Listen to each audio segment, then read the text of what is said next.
En 1914, los soldados de las armadas alemanas y británicas creían que su guerra sería una gran confrontación de barcos enormes.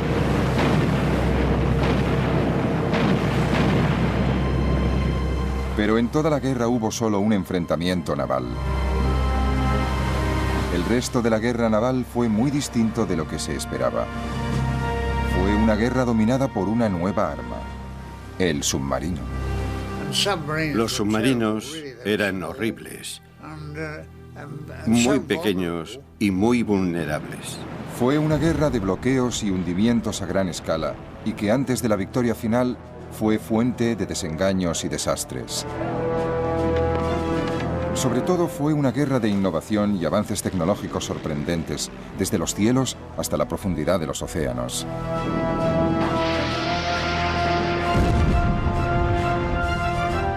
Y ahora, por primera vez, podemos verla tal como ocurrió, en color.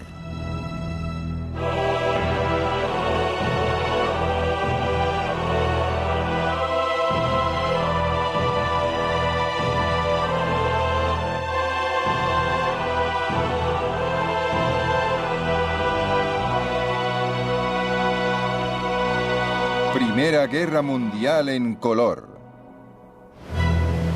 Asesinos en el mar.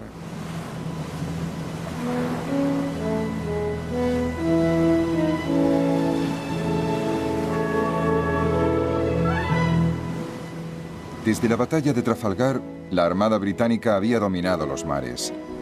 Las exhibiciones de antes de la guerra, como la revista de Spithead, servían para mostrar su poder.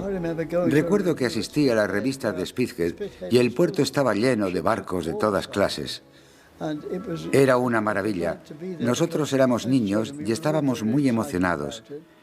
Miraras donde miraras, solo había chaquetas azules.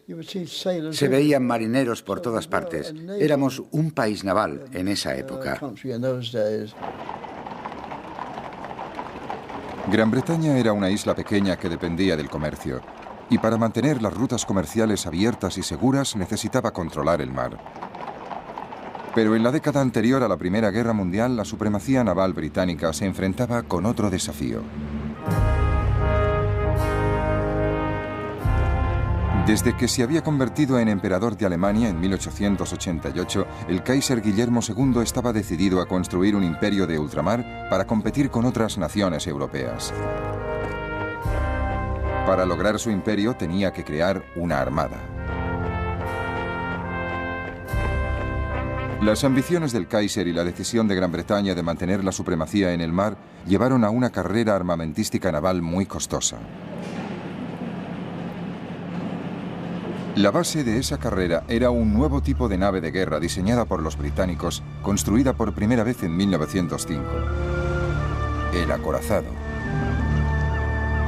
Eran barcos enormes y superaban en armamento a todas las naves anteriores. El acorazado introducía dos cambios fundamentales en la tecnología de los barcos de guerra. Primero, sustituía el armamento principal de 4 cañones por un armamento de 8 o 10 cañones. Y en segundo lugar, introdujo poco a poco los motores de turbinas de gran potencia y aumentó la velocidad de la flota. Eso representaba un salto interestelar en las capacidades del barco, y durante 8 años se sostuvo una carrera contrarreloj para construir barcos cada vez más grandes y más potentes para competir. El almirante Lord Fisher, inventor del acorazado, decía que ante él todas las demás naves perdían importancia. Lo único que importa es el número de acorazados. No importa quién quiera combatir con un acorazado. El acorazado se los traga enteros. Es como un armadillo ante una hormiga. El armadillo saca la lengua y lame las hormigas. Cuando se declaró la guerra en agosto de 1914, Alemania había construido 13 acorazados contra los 21 de Gran Bretaña. Los marinos de ambos bandos estaban deseando poner a prueba sus nuevas armas. Hay un gran entusiasmo y llegan reclutas cada día.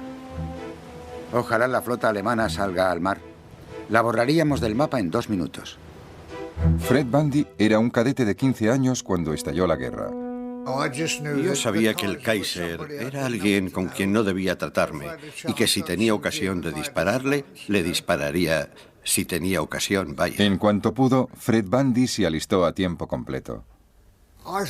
Me pareció maravilloso.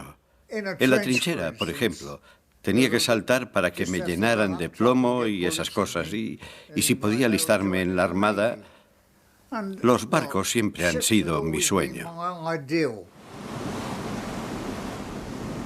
Los alemanes también estaban igual de emocionados.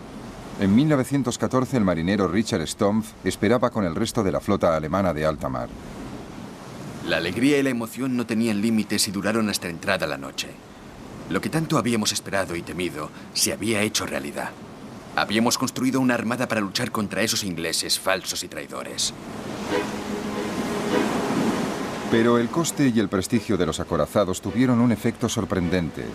Nadie podía permitirse perder uno. El almirante John Jellicoe, comandante de la gran flota, anclada en la base de Scapa Flow, no quería ni dejarlo salir del puerto.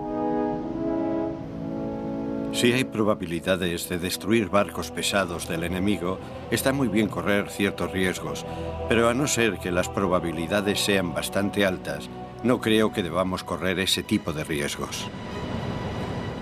Su miedo principal era que si sacaba a esa flota de combate tan carísima al mar y perdía una batalla, es posible que, tal como él decía, perdiera la guerra en una tarde. Así que teníamos dos flotas ancladas en los puertos, en sus cuarteles generales y bases oponiéndose mutuamente, y que en cierto modo estaban en punto muerto porque ni siquiera se hacían a la mar. Tuvieron tanto cuidado que hasta al cabo de 2 años de guerra, las flotas de ambos bandos no se enfrentaron en una batalla de verdad. Mientras los acorazados se quedaban en el puerto, el resto de la Armada Británica se dedicó a matar de hambre a Alemania organizando un bloqueo y cortándoles el comercio con el mundo exterior. Dado que tenían una flota mucho más grande de cruceros y destructores, los británicos pronto se hicieron con el control del Mar del Norte y consiguieron interceptar todos los barcos mercantes de los países neutrales que se dirigían a puertos alemanes. Los británicos, sencillamente, anclaban el barco neutral en uno de sus puertos y compraban el cargamento para su propio uso. Los neutrales no se disgustaban demasiado.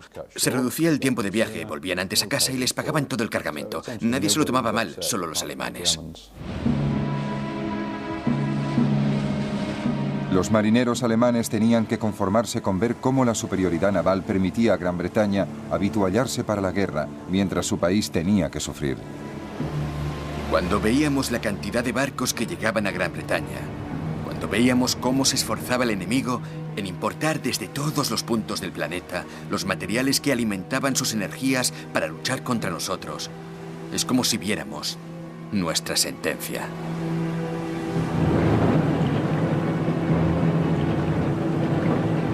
Pero llegó un arma que revolucionó la guerra naval, el submarino o subbarco, como lo llamaban los alemanes. Cuando empezó la guerra, la Armada Británica tenía más submarinos que Alemania. La vida a bordo de un submarino era muy distinta que en un gran barco de guerra. Para mí era claustrofóbico, como se diga. No me gustaba. Me gustaba estar en un sitio de donde pudiera salir. No me gustaba estar encerrado y los submarinos eran horribles, muy pequeños y muy vulnerables. Todos eran voluntarios. Se ganaba un chelín extra cada día. Y no había muchos submarinos, así que tampoco querían muchos voluntarios. Pero más adelante sí hubo más y había que llenarlos. A 1 o 2 no les gustó demasiado, pero tenían que ir. Y cuando los veías después estaban encantados. En los submarinos van todos a una, ¿me entiendes? Aunque tú seas el teniente y yo el fogonero, los dos tenemos que colaborar porque si te dan, tienes que saber lo que se ve en un submarino. Los británicos usaban los submarinos para patrullas de apoyo de la flota de superficie. Los submarinos alemanes tenían un propósito completamente distinto. Se convirtieron en cazadores solitarios y dieron a Alemania la única arma naval realmente eficaz de toda la guerra. Los submarinos se quedaban en la superficie casi todo el tiempo que pasaban solos en el océano, ofreciendo momentos de paz y tranquilidad. Después de una cena excelente con pescado fresco ofrecido por nuestros amigos pescadores, nos gustaba subirnos a la torre para disfrutar de la brisa del norte, de la tarde y de un cigarrillo. Los tonos grises y violetas sustituían el brillo de la puesta de sol, pero la luz duraba un poco más. Bajo el agua, cuando el submarino iba en busca de su presa, la vida era muy diferente. La atmósfera bajo el agua era algo indescriptible. Un golpe tremendo de calor me echó hacia atrás. El termómetro marcaba casi 45 grados. Los hombres estaban sobre los motores con la mínima ropa posible. Y sus caras agotadas y tensas, sucias de gasolina y de grasa, parecían calaveras. En septiembre de 1914, esta nueva amenaza submarina mostró su potencial de destrucción. 3 naves de combate británicas un poco anticuadas, el Aboukir, el Hawk y el Cressy, fueron hundidas en un solo día por un submarino alemán. Un guardiamarina británico escribió a su casa contando cómo sobrevivió. Querida abuela, he vivido algo muy emocionante. Nos ha despertado un choque tremendo y todo el barco ha temblado. El Aboukir se hundió de repente y nos dejamos caer por la borda hasta el agua. Nadé hasta el Hawk y estaba subiendo a bordo cuando también lo atacaron y se hundió en 3 minutos. Entonces nadé hasta el Cressy y allí me dieron una taza de chocolate, pero cuando la terminaba lo hundieron también. Volví a saltar y me recogieron cuando llevaba 3 horas en el agua. Otros 1.400 marinos perdieron la vida. El submarino conseguía acercarse a su objetivo sin ser visto. Pero cuando se trataba de mercantes, el factor sorpresa pasaba de ser una cualidad única a convertirse en un problema legal y diplomático. Según las leyes internacionales, un barco de guerra atacante de cualquier bando debía dar señales de aviso a los mercantes para que se detuvieran, abordarlos e inspeccionar el cargamento. Si el cargamento resultaba ser una ayuda para el enemigo, el atacante estaba obligado a dejar que la tripulación mercante abandonara el barco sana y salva. Solo entonces podían hundirlo.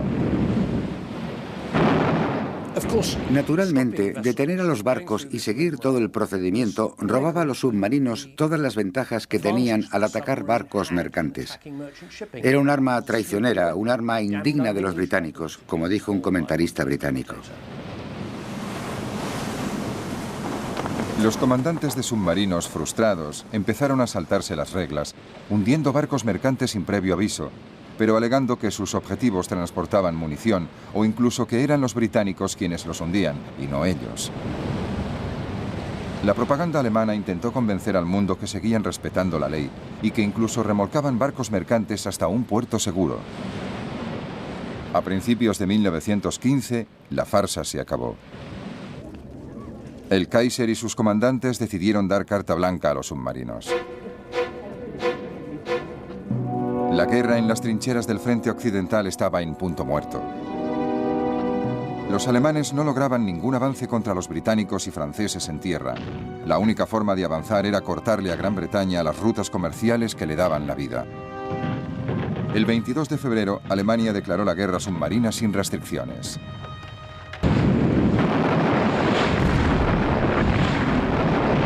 Los submarinos abrirían fuego sin previo aviso contra los barcos mercantes que se dirigieran a puertos aliados. La guerra submarina sin restricciones era como un último recurso. Se decían, intentémoslo, a lo mejor funciona. Hay una cierta desesperación. Creo que la Armada alemana pensaba que no estaban consiguiendo lo que pensaban que conseguirían. No estaban luchando con acorazados, pero pensaban que si no hacían algo, los soldados del frente occidental dirían, ¿para qué estamos luchando y muriendo cuando la Armada no hace nada?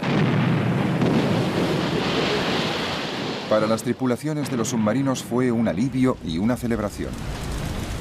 Por fin ha llegado. Se ha declarado la guerra submarina sin restricciones. Nos hemos librado de un peso que hemos cargado desde el día que estalló la guerra.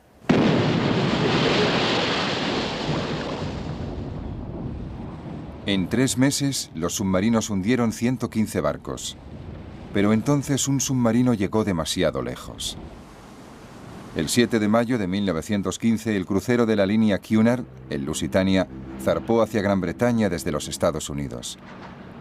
Alice Drury, niñera de una familia norteamericana, cuidaba a su bebé cuando llegó el impacto del primer torpedo alemán. Cogí el Moisés con el niño dentro. Stuart también estaba en la cabina y gritaba: «No quiero ahogarme, no quiero ahogarme». Y me acerqué a él y le dije: «Agárrate a mí, pase lo que pase». La otra niñera me preguntó: «¿Y yo qué hago?». Y yo dije: «Cuida del niño». No les volví a ver jamás, ni a ella ni a Bunny. Más de 1.200 personas se ahogaron en el Lusitania. Les dio a los británicos una auténtica ventaja que explotaron muy eficazmente. La propaganda británica en la guerra era una de sus principales armas, y el objetivo principal era la opinión pública en los Estados Unidos. El Lusitania fue un regalo del cielo para los británicos. Es lo más estúpido que podían haber hecho los alemanes. El hundimiento del Lusitania demuestra un desprecio por las opiniones del mundo en general y de este país en particular, que solo se comprende suponiendo que la sed de sangre ha vencido a la razón. La indignación recayó en gran parte en el propio Kaiser.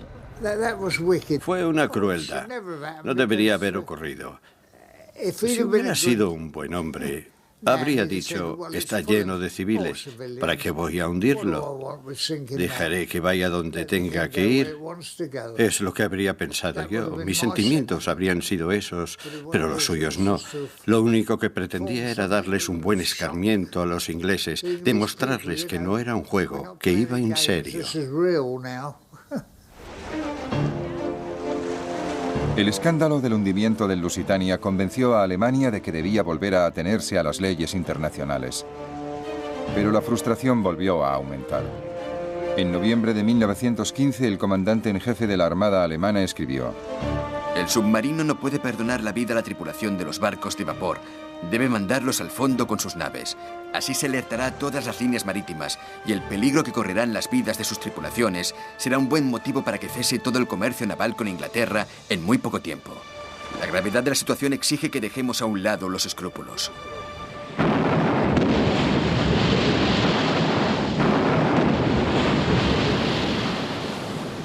En febrero de 1916 volvió a desatarse la guerra submarina sin restricciones y la indignación también.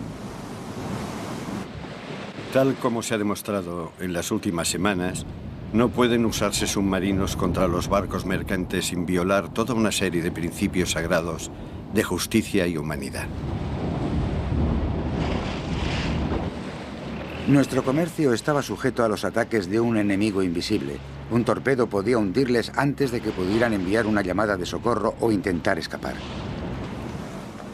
Cruceros de línea, vapores mercantes, barcos de pescadores, hombres, mujeres y niños, todos estaban a merced del enemigo invisible. En la primavera de 1916, temiendo que los Estados Unidos se vieran provocados y entraran en la guerra, Alemania dio por acabada su segunda campaña de guerra submarina sin restricciones, durante la cual sus submarinos habían hundido 212 barcos. El bloqueo británico y los submarinos alemanes dominaban la guerra en el Atlántico y en el Mar del Norte. Pero la Armada Británica también participaba en otra campaña muy distinta y desastrosa, a 2.400 kilómetros hacia el este.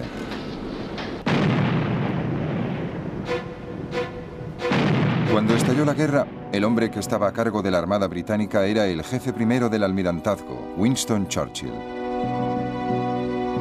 Al ver que la guerra de trincheras en el frente occidental no iba a ninguna parte, Churchill creyó que la Armada ofrecía otra vía para ganar la guerra. Su plan era atacar al aliado de Alemania, Turquía. Winston Churchill decidió que un ataque sobre Turquía a través del estrecho de los Dardanelos obligaría a Turquía a retirarse de la guerra, permitiría a Gran Bretaña suministrar armas a Rusia y ayudaría a vencer a Alemania quitándole a sus aliados. El objetivo era emprender una gran maniobra estratégica para ganar la guerra atacando en otro punto. En febrero de 1915, los barcos británicos y franceses empezaron a bombardear las fortalezas turcas que defendían los Dardanelos.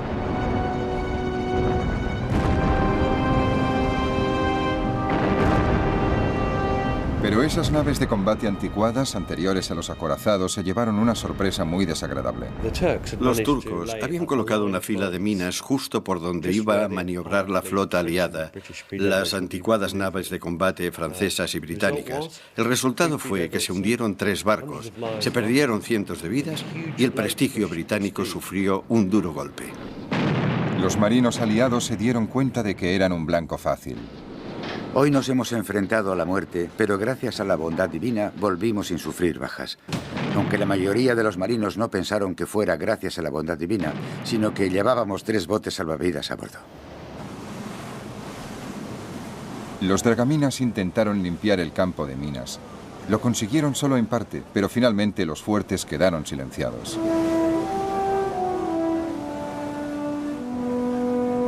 El 25 de abril, un grupo de soldados británicos, franceses, australianos y neozelandeses, conocido como Anzac, desembarcó en la península de Galípoli.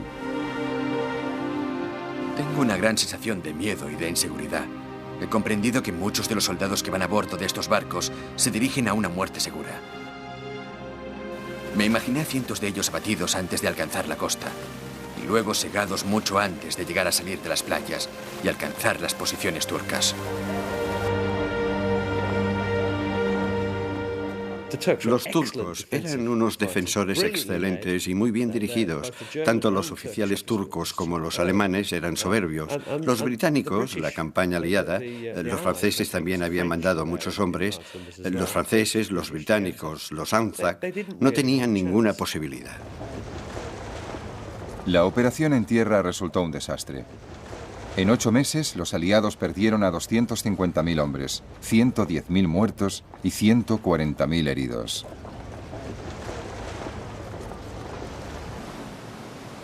En enero de 1916 se evacuó a las tropas. Churchill se vio obligado a abandonar su cargo. Después del fracaso de la ofensiva de Galípoli, Gran Bretaña y sus aliados no volvieron a intentar ninguna otra gran ofensiva marítima en toda la guerra. Fue la última gran operación anfibia. Eso significa que la lucha se centró en el continente europeo y que todos los combates se libraron en tierra. A diferencia del ejército, parecía que la marina tendría una guerra tranquila. Vigilancias, bloqueos y los detalles de la vida a bordo. No podían traer bastante agua para que se bañaran todos, así que no pudimos bañarnos.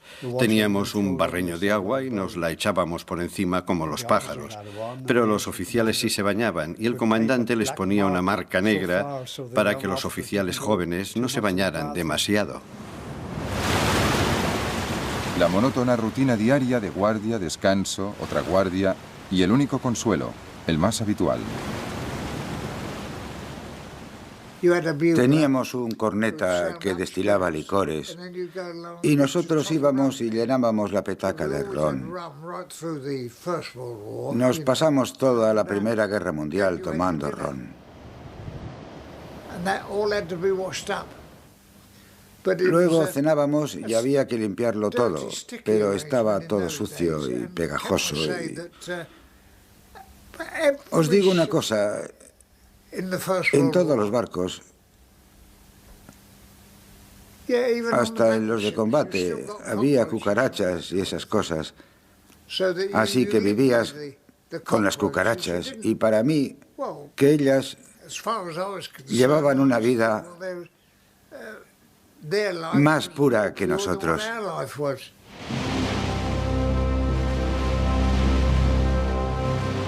En 1916, la rutina diaria fue interrumpida por poco tiempo, pero muy bruscamente. Cuando Alemania declaró la segunda campaña de guerra submarina sin restricciones, vio que necesitaba una nueva táctica naval y nombró a un nuevo comandante en jefe de la Armada muy agresivo, el almirante Reinhard von Scheer. La guerra en el frente occidental entraba en su fase más sangrienta. Desde el mes de febrero, los soldados alemanes y los franceses luchaban por la ciudad fronteriza de Verdún y cada bando sufrió 350.000 bajas.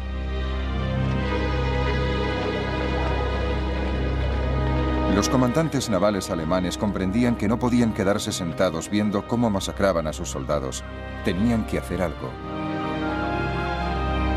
Al almirante von Scheer se le ocurrió un plan para tender una emboscada y destruir parte de la gran flota británica. Usando sobre todo documentos gráficos de ejercicios navales, es posible reconstruir lo sucedido. La idea de von Scheer era enviar cruceros de combate alemanes desde los puertos de Kiel y Wilhelmshaven para que patrullaran en las costas noruegas y tentaran a la flota de cruceros de combate británicos del almirante Sir David Beatty a salir de su base en Rosyth. Entonces, von Scheer enviaría a los acorazados alemanes a destruirlos antes de que llegara el grueso de la flota británica de Sir John Jellicoe desde Scapa Flow. Pero Jellicoe, gracias a una señal de radio interceptada, dedujo que los alemanes preparaban algún truco y decidió anticiparse a ellos sacando el grueso de la flota a alta mar. En Scapa Flow, los marineros se preparaban para la batalla que llevaban 2 años esperando. Las chimeneas silbaron una señal trascendental. Si hablaran, dirían: calentad las calderas y avisad cuando estéis listos para avanzar. Todo el mundo parecía tener el presentimiento de que había llegado la hora. El ambiente estaba cargado de expectación y de emoción reprimida, y tanto oficiales como soldados se afanaban en prepararse para salir a alta mar. Esa misma noche, la flota de Beatty zarpó desde Rosyth. Cariño, imagínate si puedes una noche preciosa, aunque sin estrellas, y 12 grandes naves humeando, saliendo al mar, sin luces visibles y sin que se oiga otro ruido que el susurro de las olas. Los submarinos alemanes que montaban guardia no se dieron cuenta de que toda la flota británica se había hecho a la mar. Von Scheer siguió con su plan. El 31 de mayo de 1916, el grueso de la flota alemana se hizo a la mar. El sol se levantó magnífico, cubrió el mar con sus rayos dorados y pronto nos mostró la imagen de toda nuestra flota avanzando para enfrentarse al enemigo, que siempre es una visión maravillosa. Las 2 flotas se dirigían una contra la otra en el Mar del Norte. A mediodía, uno de los comandantes de Beatty vio a los alemanes. Urgente. 2 cruceros, probablemente enemigos, en dirección sur-sureste. Luego los alemanes avistaron a los británicos. De repente vi unos cuantos barcos grandes, unos monstruos negros, 6 gigantes humeando en columna de a 2. Las 2 flotas se enfrentaron a una velocidad combinada de 80 kilómetros por hora. Estaba todo lleno de polvo y de humo y hacía más calor que en un horno. Por fin íbamos a machacar a los cabezas cuadradas, después de 2 años de esperar y observar. La batalla de Jutlandia había empezado.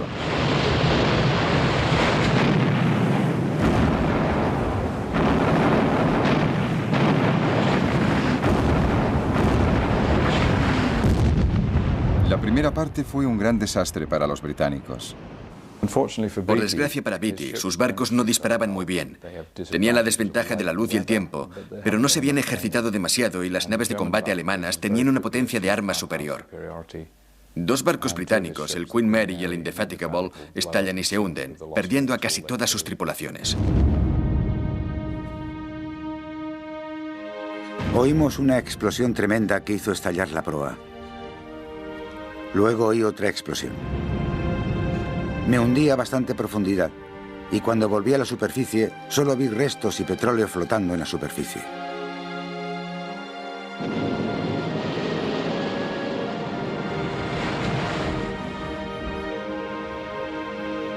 Estaba junto a Sir David Beatty y nos volvimos para ver ese desagradable espectáculo. Se volvió hacia mí y me dijo: parece que hoy están fallando nuestros malditos barcos. El problema no eran los barcos, sino la forma que tenían Beatty y su escuadra de usarlos. La velocidad era lo principal, así que las precauciones de seguridad que se introdujeron, como las puertas que se cerraban y había que abrir, eran un estorbo. Además, habían pasillos cerrados. Un impacto en una torreta podía producir una explosión cuya onda llegaría instantáneamente hasta la Santa Bárbara, donde había 120 toneladas de explosivo listas para estallar. Las consecuencias eran devastadoras. El barco entero estallaba, y eso fue lo que ocurrió con el Infatigable y el Queen Mary. Con sus barcos dañados, Beatty se dirigió hacia el norte para encontrarse con la flota de Jellicoe. Von Scheer lo persiguió. Al cabo de pocas horas, los alemanes se encontraron frente a frente con el grueso de la flota británica. Es un momento trascendental en la vida de cualquiera. Recuerdo que pensé para mí, hemos perdido mucho y más que vamos a perder, pero no nos importa perder lo que haga falta mientras se enfrenten las dos flotas. Y allí empezó la batalla de Jutlandia. Entonces la Marina británica demostró su superioridad.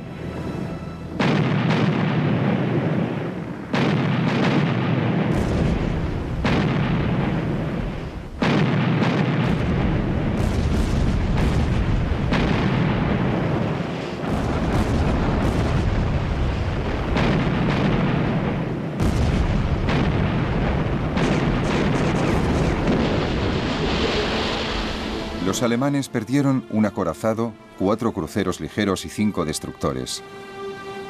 Pero los británicos también perdieron otro crucero de combate, el Invincible. De casi 1000 hombres a bordo, solo 6 sobrevivieron. La tripulación de otro barco cercano, el Indomitable, vio cómo se hundía. Los jóvenes oficiales del Indomitable teníamos negros presentimientos desde el día en que zarpamos. Los suboficiales del Invincible subieron a bordo y tuvimos una noche de alegría y diversión. Y ahora, todos duermen en el fondo del mar.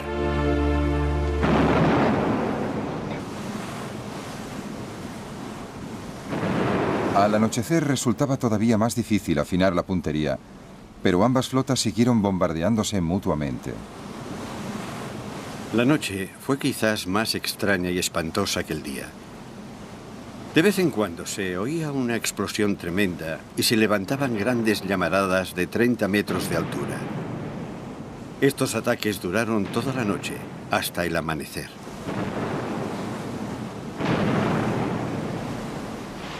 En la oscuridad, la flota alemana huyó hacia su país y escapó sin ser vista.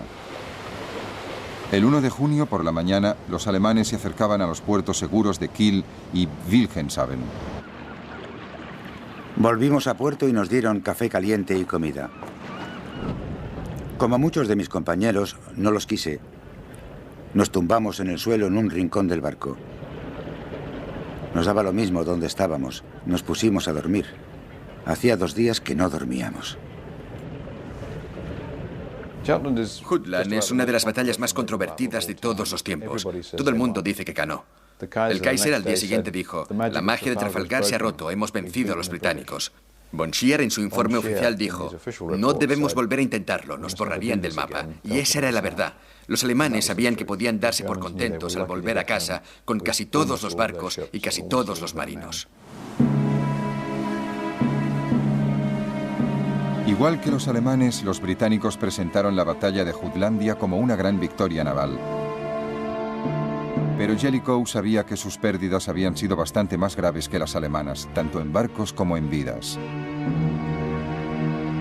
Sin embargo, aún controlaba el Mar del Norte. Para la Marina alemana fue como volver a la casilla de salida. En el frente occidental se mantenía el equilibrio de fuerzas. Los británicos habían lanzado su ofensiva en el Somme con 600.000 bajas. Pero el Somme había costado también mucha sangre alemana.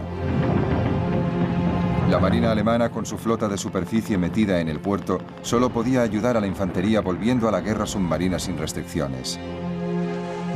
En febrero de 1917 se tomó la decisión fatal.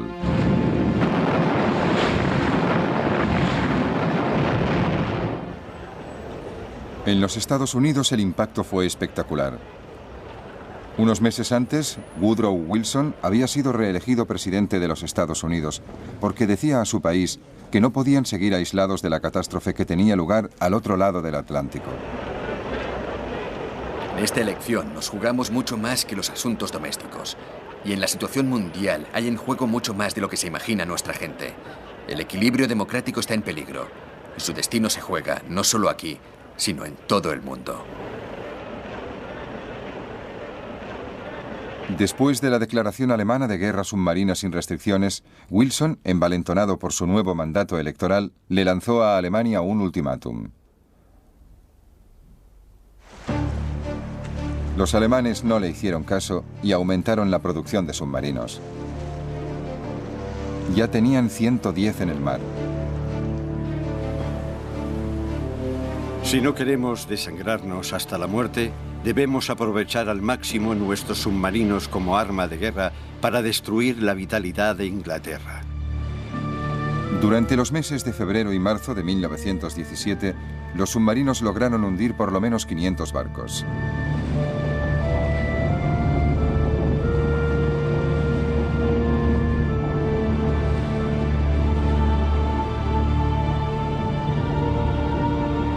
El número de barcos mercantes neutrales que llegaban a los puertos británicos y aliados se redujo en un 75%.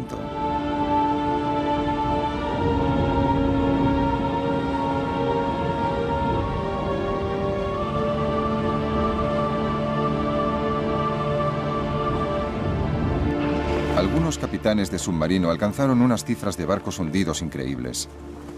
Cuando volvían al puerto después de sus incursiones, se convertían en héroes nacionales, como los ases del aire de la guerra.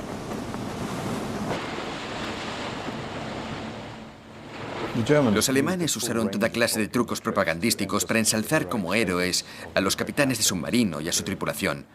Ondeaban banderas, mostraban emblemas de la cantidad de barcos que habían hundido, hacían reportajes sobre ellos. Les convirtieron en héroes del celuloide. ¿Y este barquito gris que acaba de sumergirse bajo las olas ha logrado todas esas victorias? ¿Es posible? ¿Podíais imaginaros que una nave tan pequeña e insignificante interrumpiera la misión de toda una flota grande y poderosa? Cómo envidio a los hombres de su tripulación. El éxito de los submarinos alemanes provocó racionamientos de comida en Gran Bretaña. Incluso las tropas del frente occidental tuvieron que apretarse el cinturón. 1917 fue una mala época para los aliados. Pero los Estados Unidos estaban cada vez más cerca de la guerra. La guerra submarina de los alemanes contra el comercio es una guerra contra toda la humanidad. Es una guerra contra todos los países. Debemos defender la democracia en todo el mundo. El 6 de abril, los Estados Unidos por fin declararon la guerra a Alemania. Los británicos recibieron a sus aliados con los brazos abiertos. No se les tenía por extranjeros. No había envidias ni impaciencia al recibir órdenes de un almirante extranjero. Tenían una sola idea: hacer todo lo posible por la causa común, y en consecuencia resultaron una ayuda muy valiosa para el bando aliado. Pero incluso con los norteamericanos a bordo, los aliados seguían sin encontrar la manera de derrotar a los submarinos. Los submarinos alemanes seguían atacando a los barcos británicos. Una táctica que se empleaba era reunir a los mercantes en caravanas escoltadas por barcos de guerra. Pero esa táctica era puramente defensiva. Para atacar a los submarinos antes había que localizarlos. Se empezaron a usar aviones para localizar a los submarinos que, a pesar de todo, tenían que estar casi siempre en la superficie. Los aviones tenían una autonomía de 2.400 kilómetros y podían volar casi 50 horas seguidas.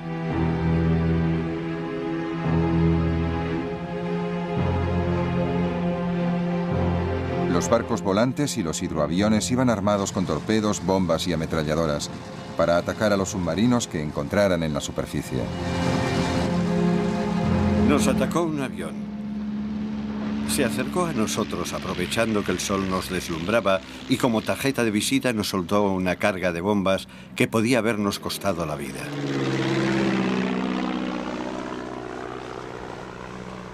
Para encontrar a los submarinos bajo el mar, los aliados usaban una nueva técnica: el hidrófono.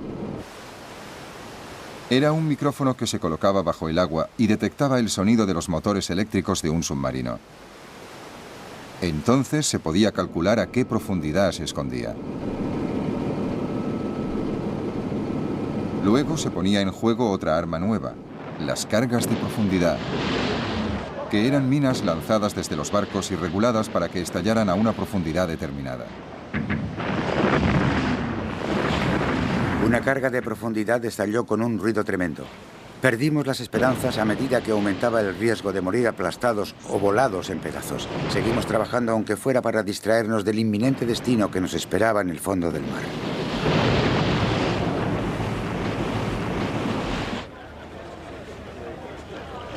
Otra idea británica fue la barrera de Dover, una barrera de redes y minas calculada para detener a los submarinos que atravesaran el canal.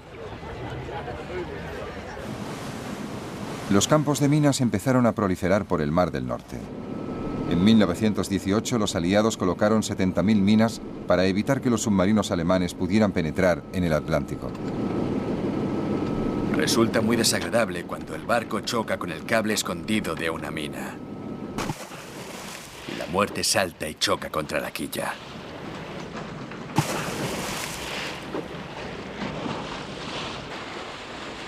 Dragar minas era una misión muy peligrosa. De vez en cuando los submarinos conseguían colocar minas cerca de los puertos británicos. Una vez recuperadas podían desactivarse individualmente.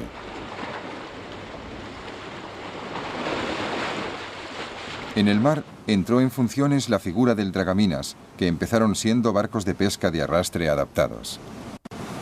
Preguntad a cualquiera que sirviera en el mar entre 1914 y 1918 cuál era el trabajo más peligroso, monótono y desagradable de toda la guerra naval.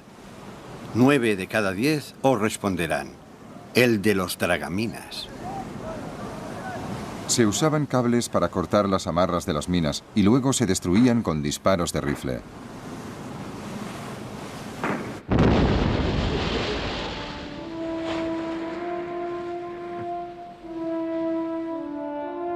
Un invento ingenioso era el cebo para submarinos o nave camuflada. No había señales de vida a bordo. Salimos a la superficie. De repente el barco volvió a la vida. Se abrieron las portillas escondidas. Los artilleros se pusieron al cañón de proa, descubrieron otros cañones y nos lanzaron una lluvia de fuego devastadora. Por fin, los británicos intentaron cerrar los puertos de submarinos de la costa belga.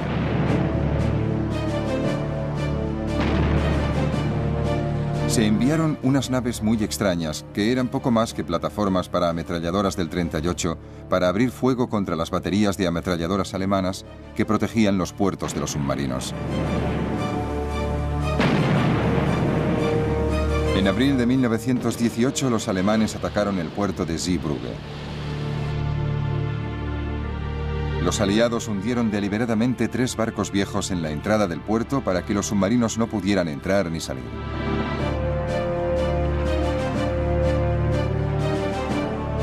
Durante la operación, el crucero británico Vindictive quedó muy dañado y tuvo suerte al poder volver a Inglaterra.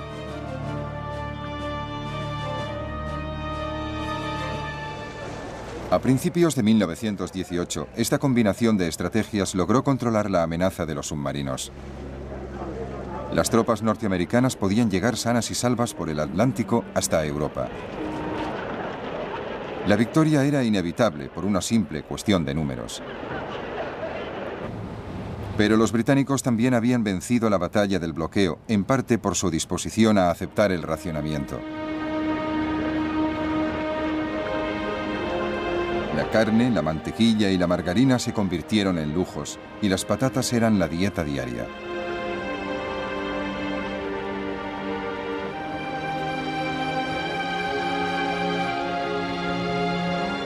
Alemania nunca introdujo el racionamiento, y por eso hacia el final de la guerra la comida y las provisiones escaseaban. La guerra total se basa en usar lo más eficazmente posible los recursos del país. En la Primera Guerra Mundial, los alemanes usaron sus recursos de una forma muy poco eficaz. Sacaron a todos sus agricultores del campo y los enrolaron en el ejército y los usaron para la batalla. No les sustituyeron. La productividad agrícola se vino abajo. No movilizaron su fuerza de trabajo femenina. Apenas movilizaron ninguna otra fuerza de trabajo disponible. La producción agrícola se vino abajo. Entonces tuvieron que importar comida. El bloqueo británico hizo que no pudieran importar comida. Poco a poco, las raciones de los alemanes se fueron recortando. Y si al principio comían muchas grasas animales, al final vivían solo de nabos.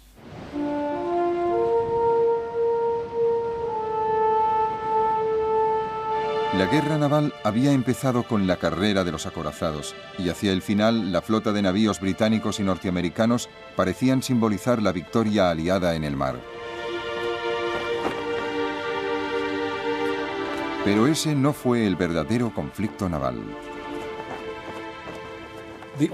Las naves de combates enormes eran en cierto modo las descendientes de la época de Nelson, como la idea de lanzar una cantidad enorme de metal a gran distancia y destruir al enemigo. Durante la Primera Guerra Mundial, ese concepto de grandes flotas nacionales que se enfrentan y luchan y deciden el resultado de la guerra se demostró totalmente equivocado.